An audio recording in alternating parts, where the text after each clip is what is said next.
Madame, Monsieur, bonjour et bienvenue à la revue de presse. Ce matin, c'est au Bénin que nous ouvrons les rideaux avec le matinal qui titre sur la réforme économique et assainissement des finances publiques. Patrice Talon force l'admiration des PTF.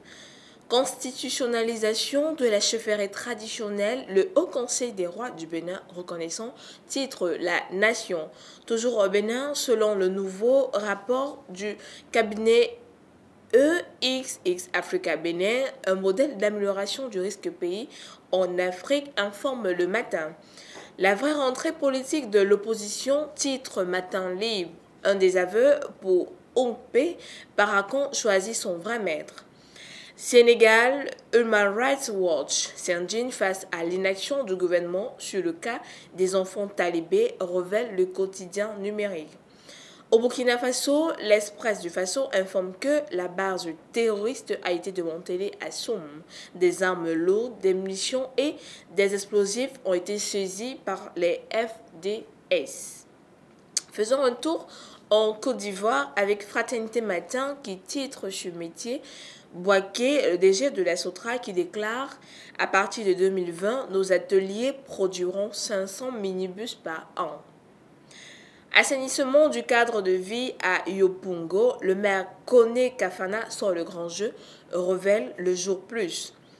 Beke, Bokani, Kondougo, Ndenier, Grand Pont, Tongbi, Korogo, RHDP, seule force sur le terrain, titre le Patriote. Depuis de longs mois, les oufouettistes évoluent en roue libre sur le territoire national.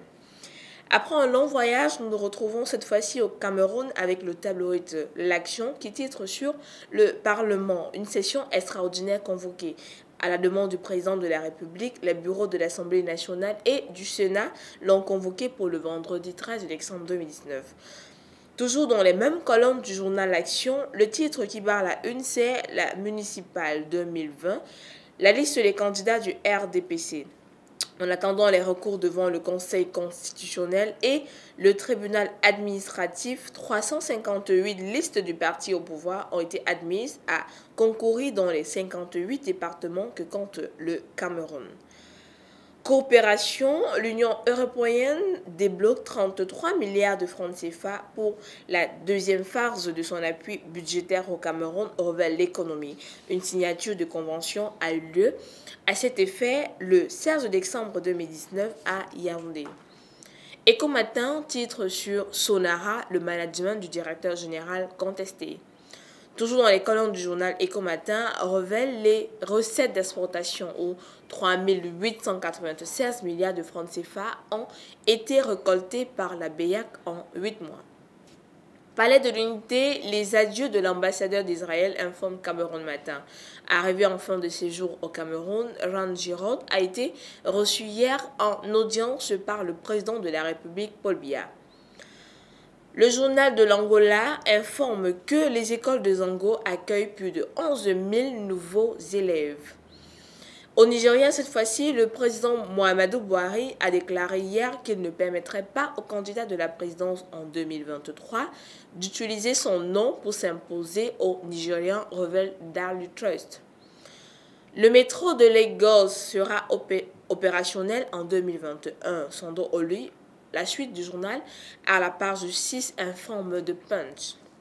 En Afrique du Sud, les employés de l'État qui remboursent leurs créanciers par retenue salariale payent plus de 1 milliard de rentes après avoir été surfacturés par les prêteurs pour les intérêts et les frais de recouvrement de dettes, y compris ce qu'ils détiennent effectivement par l'entremise de les caisses de retraite, révèle Business Day. Et enfin, avec le tabloïd Cap Time qui informe que même si la probabilité de délestage est faible pour le reste de la semaine, le ministère provincial de la Santé et les grands hôpitaux ont déclaré qu'ils demeurait prêt à affronter le pire. Mesdames, Messieurs, c'est ici que s'achève cette revue de presse. À demain pour une nouvelle édition.